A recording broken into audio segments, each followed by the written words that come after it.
नमस्कार श्रोते हो, तुम्ही ऐकत आहात भाग्यविधाता भाग 41. खंडूने आरोहीला भेटण्यासाठी बोलावलं होतं. बंगल्यामध्ये शांतता होती. आरोही सर्वांची नजर चुकवून बंगल्याबाहेर पडली आणि खंडूची खोली ज्या ठिकाणी होती त्या दिशेने चालायला लागली. तिला खूप भीती वाटत होती, पण तिच्याजवळ दुसरा पर्याय नव्हता. बंगल्याच्या मागच्या बाजूला अंधार असल्यामुळे कोणी पाहण्याची शक्यता नव्हती. आरोही त्याच्या खोलीबाहेर उभी राहिली. तसा खंडूने तिचा हात पकडला आणि तिला रूमच्या आतमध्ये ढकललं आणि आतून दरवाजा लावून घेतला. ही काय पद्धत झाली? कोणी पाहिलं असतं तर? आरोही घाबरली होती. माझ्यासमोर शहाणपणा करायचा नाही. आणखी किती दिवस मी वाट पाहायची? तुला पैसे द्यायचे नसेल तर सांग. त्यानंतर मला जे करायचं आहे ते मी करतो. पण तुला सहजासहजी सोडणार नाही. मला जे हवं आहे ते घेतल्याशिवाय मी राहणार नाही. खंडूची नजर तिच्या शरीरावरून फिरत होती. मी तुझ्या पाया पडते. तू असं काहीही करणार नाही. तुला पैसे मिळून जातील. मी व्यवस्था केली आहे, आरोही म्हणाली. ही तर चांगली गोष्ट आहे. माझी आरोही मुंबईमध्ये आल्यापासून हुशार झाली आहे. मला काहीही करून 2 दिवसांमध्ये पैसे हवे आहेत. नाहीतर तुझ्या जान्हवी मॅडमचं काही खरं नाही, खंडूने धमकी दिली. आरोही पटकन रूममधून बाहेर आली. पण तिला हे माहीत नव्हतं की कोणाची तरी नजर तिच्यावर खिळली आहे. विश्वजितने जी माहिती काढली होती त्यावरून निष्पन्न झाले होते की आरोही ही अमित यांची मुलगी आहे. पण ही गोष्ट त्यांना सांगायची कशी हा प्रश्न विश्वजितला पडला होता. कारण काहीही झाले तरी अमित तिचा मुलगी म्हणून स्वीकार करणार नव्हते आणि आरोहीला अंधारात ठेवणं त्याला चुकीचं वाटत होतं. आत्तापर्यंत तिने बरंच काही सहन केलं होतं. एक दिवस आपली वडिलांसोबत भेट होईल याच आशेवर ती जगत होती आणि आता तिचे जन्मदाते वडील तिच्या सोबत होते. तरी आरोही त्यांना बाप म्हणू शकत नव्हती. यासारखं दुसरं दुःख एका मुलीसाठी दुसरं असू शकत नव्हतं. विश्वजित आपल्याच विचारात हरवला होता. ही गोष्ट तो कोणासोबत शेअर करू शकत नव्हता. म्हणून त्याची घुसमट झाली होती. विश्वा, अमित यांच्या आवाजाने तो भानावर आला. अंकल, या ना. आज संडे आहे. आपण फॅमिली डिनर प्लॅन करूयात, विश्वजित म्हणाला. मी हे विचारण्यासाठी आलो होतो की अनिताचा शोध लागला का? अमितने विषयाला हात घातला. तसा विश्वजितचा चेहरा गंभीर झाला. मी बरेच प्रयत्न करून पाहिले, पण माझ्या हाती काहीही लागलं नाही. इतक्या वर्षानंतर त्या व्यक्तीचा शोध घेणे कठीण आहे. आपल्याला हे पण माहीत नाही की ती जिवंत आहे की नाही. म्हणून तुम्ही तो विषय डोक्यातून काढून टाका, विश्वजितने सांगितले. अनिताला विसरणं कठीण आहे. माझं तिच्यावर जीवापाड प्रेम होतं. माझं लग्न जरी झालं असलं तरी तिच्याप्रती असलेलं प्रेम कमी झालं नाही. तू काहीही कर विश्वा, पण तिचा शोध घे. मला तिची माफी मागायची आहे. त्याशिवाय माझ्या जीवाला शांती मिळणार नाही. नाहीतर मेल्यानंतर माझा आत्मा भटकत राहील. अमित पोटतिडकीला येऊन बोलत होते. विश्वजित त्यांना कसं सांगणार होता की ज्या व्यक्तीचा शोध घेण्यासाठी त्यांनी जीवाचं रान केलं होतं ती या जगामध्ये नाही. एक्सक्यूज मी अंकल, तुमची कॉफी. आरोहीच्या आवाजाने दोघे भानावर आले. थँक्यू सो मच बेटा. विश्वजितसाठी पण कॉफी घेऊन ये, अमितने सांगितले. मी यावेळी कॉफी घेत नाही आणि माझी कामं करण्यासाठी सर्वंट आहे, विश्वजित तुटकपणे म्हणाला. त्याचा राग अजूनही उतरलेला नव्हता. हे आरोहीने जाणले होते. म्हणून त्या ठिकाणी जास्त वेळ थांबणं तिला प्रशस्त वाटलं नाही. आरोही बेटा, आजकाल तू शांत असतेस. तुला काही त्रास असेल तर मला सांगायचं. मी तुझ्या पित्यासमान आहे, अमित म्हणाले. पण त्यांना हे माहीत नव्हतं की जी मुलगी त्यांच्या समोर उभी आहे तिच्यासोबत त्यांचं रक्ताचं नातं आहे. या घराने मला खूप काही दिलं आहे. म्हणून माझा दुस्वास होत असला तरी तो मला मान्य आहे. आज माझ्या भोवती सुरक्षा कवच आहे, ज्यामुळे मी सुरक्षित आहे. फक्त देवाला एकच प्रार्थना आहे की तुमचे आशीर्वाद कायम माझ्यासोबत असू द्या. आरोहीला भरून आलं होतं. यावेळी ती एकटी पडली होती. जेव्हा रक्ताची नाती पाठ फिरवतात तेव्हा मानलेली नाती आपलेपणा देऊन जातात. तू अजून लहान आहे, म्हणून कोणामध्ये गुंतण्याआधी 10 वेळा विचार कर, अमित आपल्या अनुभवावरून सल्ला देत होते. आरोहीने एक नजर विश्वजितकडे पाहिलं तर त्याचा चेहरा निर्विकार होता. आरोही काहीही न बोलता निघून गेली. आरोही एकटीच हॉलमध्ये विचार करत बसली होती.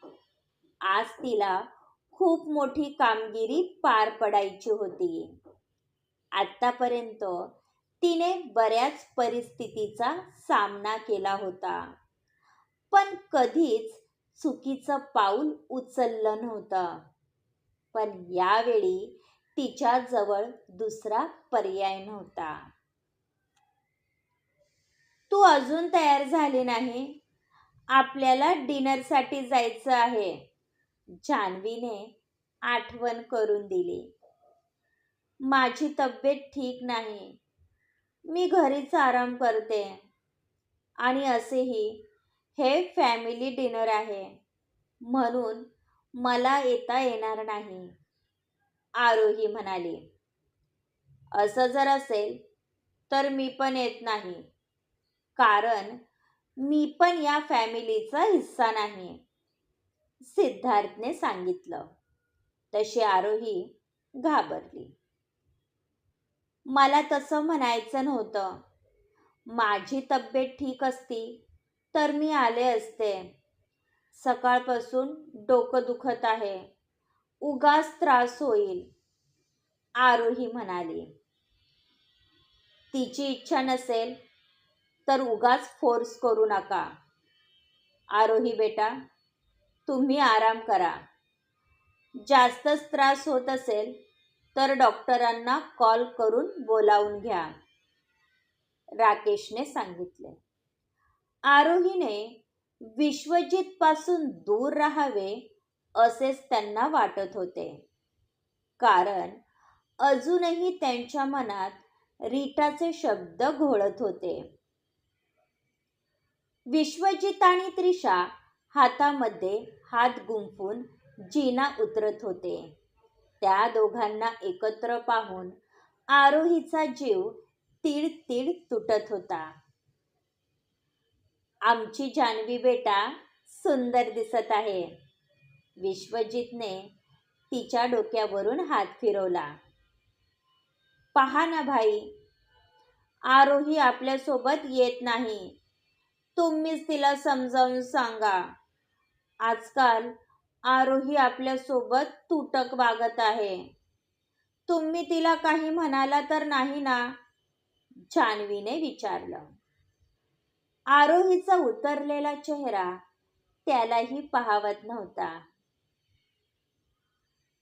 तिची इच्छा नसेल तर उगाच फोर्स करू नको. तुझ्यासोबत त्रिशा आहे ना, ती सोबत असताना तुला आरोहीची गरज नाही. आता लवकर चला, आपल्याला उशीर होत आहे.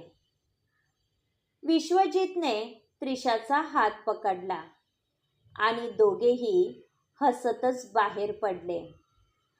आरोहीने मनाला कितीही आवर घातला तरी तिच्या डोळ्यातलं पाणी थांबायचं नाव घेत नव्हतं.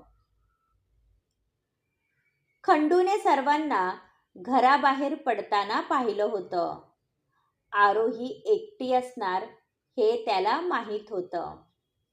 यावेळी तो आरामात आरोहीला पळवून घेऊन जाऊ शकला असता, पण त्याला पैसा हवा होता.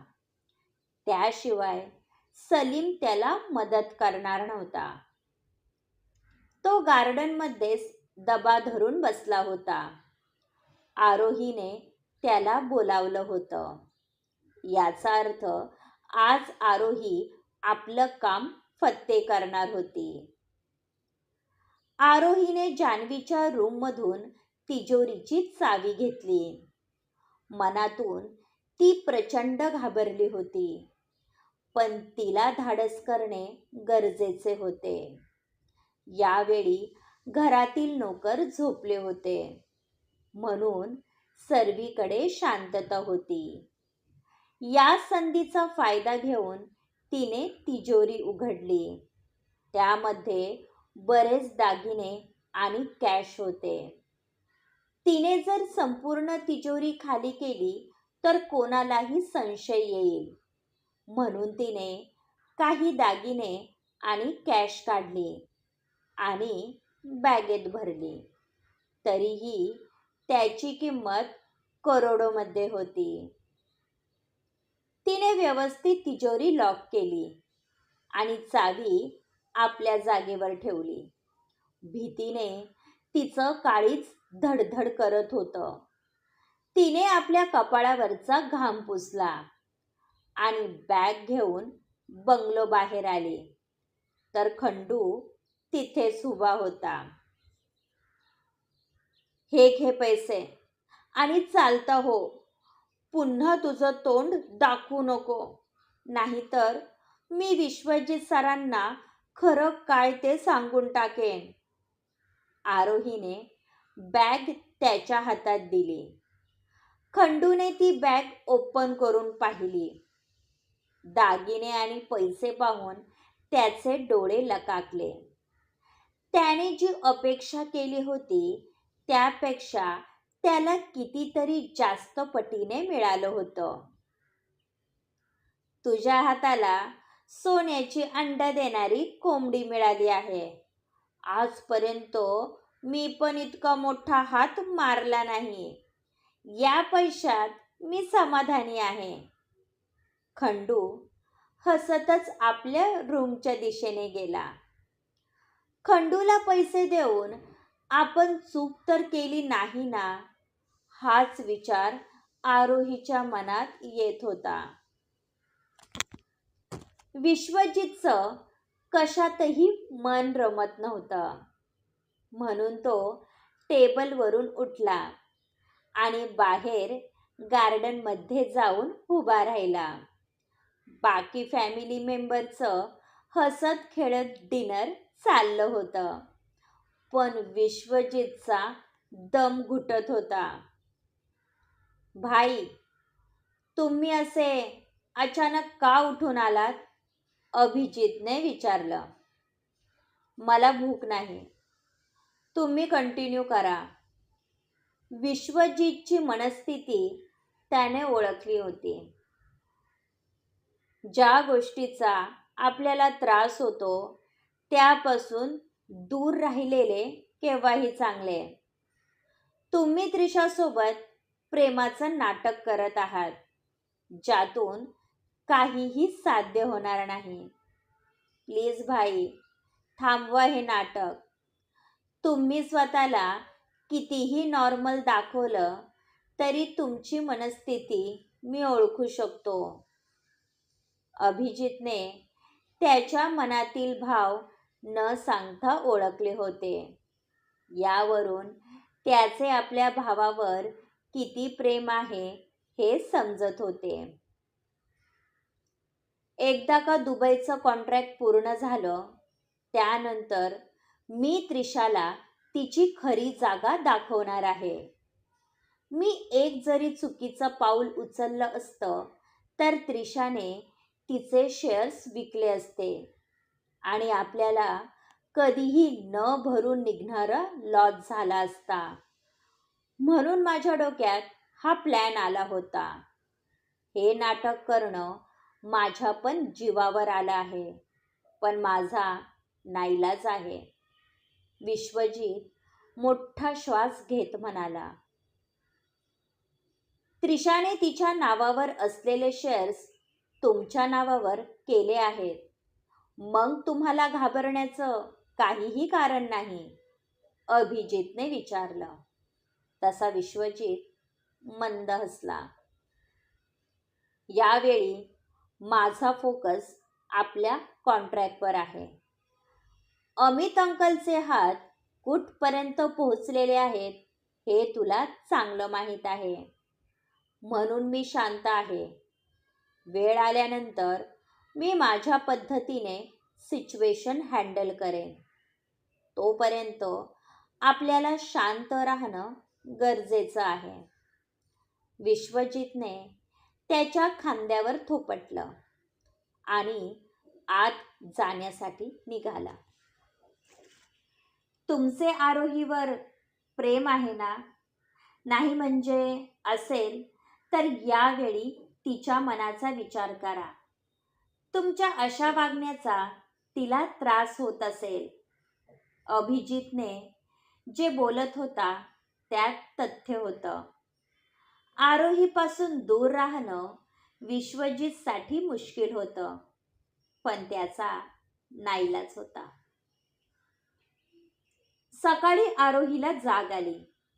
काल रात्री जे काही घडलं ते एखाद्या स्वप्नासारखं भासत होतं, पण ते सत्य होतं. आपण चोरी केली आहे हा विचार येताच तिला स्वतःचा राग येत होता. ज्या लोकांनी तिला आश्रय दिला होता त्यांचा तिने विश्वासघात केला होता. तिने कसंबस स्वतःला सावरलं आणि रूम बाहेर पडली. यापुढे तिची या ठिकाणी थांबण्याची अजिबात इच्छा नव्हती, म्हणून तिने घर सोडून जाण्याचा निर्णय घेतला होता. एक्सक्यूज मी सर, तुमच्यासोबत थोडं बोलायचं होतं, आरोहीने राकेश यांना विचारलं. त्यावेळी ते अमित सोबत हॉलमध्ये बसले होते. बोला मिस आरोही. राकेश यांची नजर पेपरवर खेळली होती. बरेच दिवस झाले आहेत माझे गावी जाणे झाले नाही. तुमची हरकत नसेल तर मी एकदा गावी जाऊन येते, आरोही म्हणाली. तुला परमिशन मिळेल, पण एकाच अटीवर. रीटा तिथे आली. तिच्यासोबत अमृता होती. तुम्ही म्हणाल ते करायला मी तयार आहे, आरोही पटकन बोलून गेली. तसे रीटाने राकेश यांच्या दिशेला पाहिले. अमृताला पण तेच हवं होतं. तुला कायमचं हे घर सोडून जावं लागेल. इतकंच नाही तर तुला विश्वजितच्या लाईफमधून कायमचं दूर जावं लागेल. मान्य असेल तर बोल, राकेश म्हणाले. आरोही अनाथ आहे आणि विश्वजितने माणुसकी म्हणून तिला आसरा दिला आहे. ती बिचारी कुठे जाईल? अमित यांना वाईट वाटत होतं. तो शांत राहिला तर बरं होईल अमित. ही मुलगी या घरामध्ये राहिली तर आपल्या त्रिशाचं आयुष्य बर्बाद होईल. कारण हिची वाईट नजर विश्वजितवर आहे. आम्ही जे करत आहोत ते आपल्या मुलांच्या भवितव्यासाठी करत आहोत, अमृता म्हणाली. या गरीब दिसणाऱ्या मुली आपल्याला पुढे जाऊन महागात पडतात. म्हणून वेळीच यांची हकालपट्टी केलेली बरी असते, रीटा म्हणाली. या घरात कोणाचेही आपल्याविषयी चांगले मत नाही हे आरोहीने जाणले होते. ठीक आहे सर, मी या घरातून कायमची निघून जाईल. पण आपल्यामध्ये जे काही बोलणं झालं ते विश्वजित सरांना समजता कामा नये, आरोही म्हणाली. तसा त्यांनी सुटकेचा श्वास घेतला. एकदा का आरोही घर सोडून गेली त्यानंतर विश्वजित आणि त्रिशाला कोणीही वेगळं करणार नव्हतं. क्रमश पुढील भाग ऐकण्यासाठी चॅनलला सबस्क्राईब करा. कथा आवडत असल्यास लाईक आणि शेअर करायला विसरू नका. धन्यवाद.